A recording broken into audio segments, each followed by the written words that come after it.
अस्सलाम वालेकुम, कैसे हैं आप सब लोग। तो मैंने सोचा एक छोटा सा व्लॉग आपके साथ शेयर करती हूँ। मतलब सबके मन में एक जिज्ञासा रहती है कि मैं क्या करती हूँ क्या नहीं करती।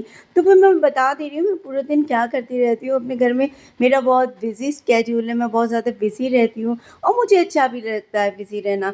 तो पूरा दिन काम करना, जैसे मैंने पहले भी ब्लॉग में आपको बताया कि मैं मेड नहीं रखती और मैं अपना काम सेल्फ करती हूँ, तो वही सब मैं करती रहती हूँ। तो ये सब मेरा किचन का काम है जो डेली मैं करती रहती हूँ। फ़िलहाल मैंने पपीता वगैरह काटा है, चाय वगैरह बनाई है। बस आप पूछेंगे पपीते का शायद कॉम्बिनेशन चाय का क्या है, तो ऐसा कुछ नहीं है। चाय में डिप करके पपीता नहीं खाते, चाय में डिप करके तो रस के खाएँगे, बट पपीता भी साइड से बिरयानी के साथ सर्व कर सकते हैं। बिरयानी खाओ फिर उसके बाद पपीता खाओ तो वो काफ़ी अच्छा लगता है। फिर मैंने साइड से अपने बर्तन वगैरह क्लीन करे और इतने में आ गई मुझे मार्केट वगैरह भी जाना था। घर में शादी है, शॉपिंग करना है, ज्वेलरी वगैरह लाना है, बच्चों वगैरह को सबको सबके ड्रेसेस सेलेक्ट करना काफ़ी मुश्किल होता है। फिर मैंने नाश्ता जल्दी-जल्दी फटाफट से चाय वगैरह बनाई, बच्चों को स्कूल भेजा और अपना मेथी आलू बनाने शुरू कर दिए, क्योंकि all time my favourite dish, मुझे बहुत ज़्यादा पसंद है। और ये सारा बाहर का है, मेरे घर के बाहर का। तो मैंने सोचा लाइए जल्दी से वो भी आपको दिखा देती हूँ। हाँ, मुझे कुछ लोगों ने कहा है कि आप अपने घर का व्लॉग दिखाइए, घर के बाहर का, रूफ़ का, टेरेस वगैरह का। तो वो इंशाल्लाह मैं बहुत ज़्यादा जल्दी आपके साथ शेयर करूँगी, थोड़ा वेट करिएगा, क्योंकि अभी मेरा बिज़ी टाइम है बहुत ज़्यादा, मुझे फुर्सत नहीं मिल रही है।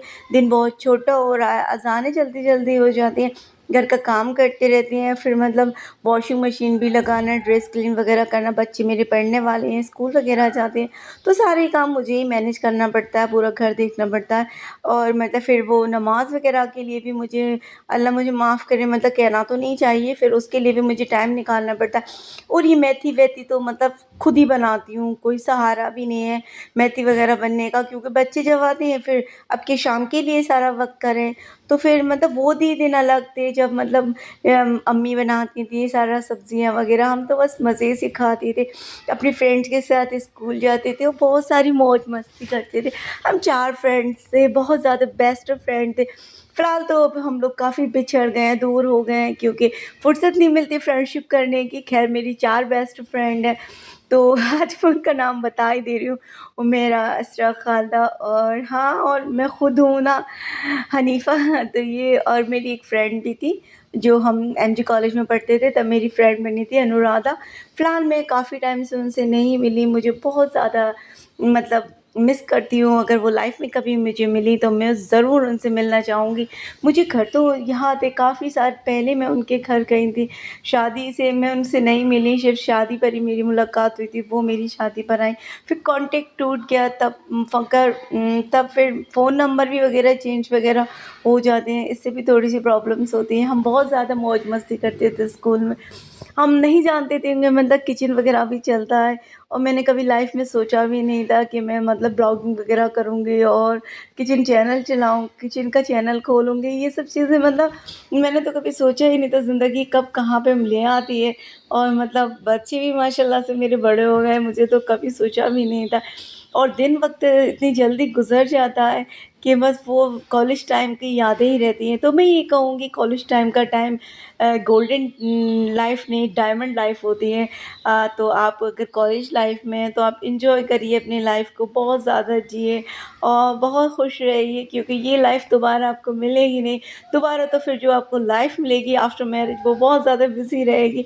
सेम मेरी तरह से। तो देखिए मैं इतना बिज़ी रहती हूँ कि जिनसे काम फुर्सत मिलती है, फिर घर का काम देखती हूँ, घर से फुर्सत मिलती है, तो फिर ये नन्हे-मुन्ने मेरे प्यारे-प्यारे पेड़-पौधे, इनकी भी कटिंग वगैरह करना पड़ता है, क्योंकि विंटर सीज़न है तो सबकी ही कटिंग करना पड़ता है। और मेरी, जैसे मैंने आपको पहले भी बताया था, मेरे प्लांट्स सारे बालकनी में हैं, तो बालकनी की वजह से मुझे उस पे ओवरलोडेड नहीं करना पड़ता। तो मुझे लोड कम करने की वजह से इसकी कटिंग करना पड़ती है। और प्लांट्स की तो जब कटिंग नहीं हो तो फिर वो अच्छे नहीं लगते। बैकग्राउंड बाहर का है, मेन गेट है। तो फिर ठीक है, मैं आपको अपना पूरा घर का व्लॉग बना के शेयर करूँगी, दिखाऊँगी तब आप देखिएगा। ये सामने की गली है, यहाँ पे इतना ही सन्नाटा रहता है, स्पेशली कुछ नहीं है। तो मैंने सोचा एक बंदर दिख रहा है, चलिए उसे ही कैप्चर कर लीजिएगा। घर सड़क पे तो कोई नहीं रहता, यहाँ पे 1-2 ही मकान हैं सिर्फ़ हमारे, या 1-2 के ज़्यादा कोई मकान वग़ैरह नहीं है। और ये मैं यूपी में रहती हूँ, फ़िरोज़ाबाद में रहती हूँ, फ़िरोज़ाबाद के गालिब नगर में रहती हूँ।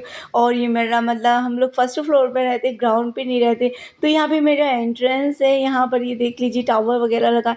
इस गेट से आते हैं, साइड गेट है, मेन गेट हम लोगों ने लॉक कर रखा है क्योंकि मेन गेट से नहीं आते। यहाँ पे ग्राउंड वग़ैरह है तो काफ़ी बच्चों को खेलने के लिए अच्छा मतलब वो है, मगर ये सब चीज़ें देखने के लिए फुर्सत नहीं मिलती, नज़ारे देखने के लिए काम ही इतना रहता है, पता नहीं मैं अपने आप को इतना बिज़ी क्यों रखती हूँ, मुझे पता नहीं है। और जो फुर्सत मिलती है तो ब्लॉगिंग करती हूँ, ब्लॉग करते टाइम मैं बता रही थी मुझे फ्रेंड्स की देखिएगा, फिर अपनी फ्रेंड्स की इतनी याद आ गई। हम लोग बहुत उधम करते थे, बहुत मौज मस्ती करते थे, बहुत मज़ा करते थे, टोटल टाइम बस पढ़ते थे और मज़ा करते थे। ज़िंदगी मतलब ऐसी भी होती है, इतनी बिज़ी भी होती है, हम लोगों ने तो कभी सोचा भी नहीं था। और इंशाल्लाह फिर मिलेंगे, बस ज़रा-सा थोड़ा-सा अपने लाइफ़ से थोड़ा-सा सेट हो जाएँ, उसके बाद। तो ये मेन गेट है मेरा आने का, यहाँ से हम लोग अंदर आते हैं। और ये चमेली का पेड़ है, इस पेड़ का नाम है फ्रेंगिपानी का पेड़ है।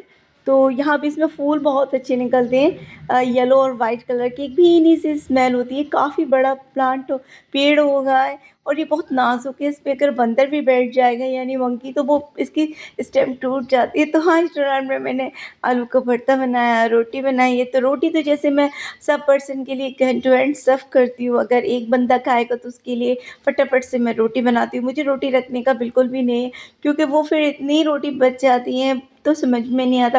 किसी को पराठा खाना होता है, किसी को रोटी खाना होती है, जिसे जो खाना होता है उसकी मर्ज़ी के अकॉर्डिंग मैं उसे सर्व करती हूँ और मुझे अच्छा लगता है, मुझे कोई इसमें एतराज़ नहीं है।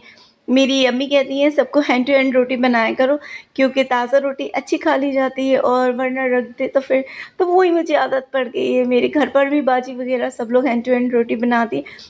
तो रोटी को इग्नोर करिएगा। रोटी में थोड़ा-सा मतलब एक मुश्किल हो रहा था मुझे, तो इसलिए मेरा थोड़ा-सा डार्क स्पॉट पड़ गया।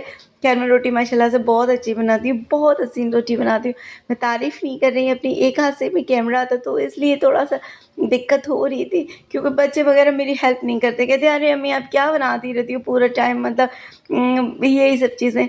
तो ये देखिएगा मैं रोटी फटाफट बना रही थी, एंड टू एंड रोटी दे रही थी, क्योंकि मुझे अच्छा लगता है रोटी बनाना। चाहे दिन में 5 बार बनाना हो, चाहे 6 बार बनाना हो, मैं फटाफट से रोटी बना देती हूँ। ज़्यादा आटा भी डो बना के नहीं रखती। यूँ मैं हर वक़्त मैं आटे डो को 2 बार तैयार करती हूँ, दोपहर का अलग तैयार करती हूँ और इवनिंग का अलग।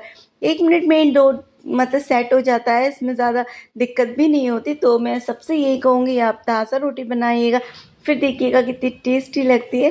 तरकारी वग़ैरह बहुत अच्छे से खाना खा लिया जाता है। ख़ैर हम भी दाल गरम-गरम रोटी खाते थे जब हमारी अम्मी थी, वो बनाती जाती थी, हम खाते जाते थे। अब तो जब से अम्मी बने तब से ठंडी ही रोटी खाते हैं। बच्चों को खिलाने के बाद हमारा नाम चाँद आता है, फिर उसके बाद खाना वग़ैरह सब ठंडा हो जाता है। ख़ैर इसमें भी मैं बहुत खुश हूँ, मुझे बहुत अच्छा लगता है, क्योंकि बच्चे वग़ैरह खुश हों तो फिर उसमें ही हमारी खुशी है, और क्या चाहिए। हमने तो बहुत एन्जॉय करा माशाल्लाह से अपनी लाइफ़ में, बहुत अच्छा खाना मेरी अम्मी ने बना के खिलाया। और मेरी अम्मी के हाथ में जादू था, वो बहुत अच्छा खाना बनाती थी, बहुत टेस्टी। और शायद वो जादू मेरी बाजी के हाथ में भी आया, वो लोग भी बहुत अच्छा खाना बनाती हैं। और जो मुझसे इन्हें नहीं आता मैं उनसे फटाफट कॉल करके पूछ रही थी बाजी वो वाली डिश कैसे बनती है, तो वो मुझे बता देती है।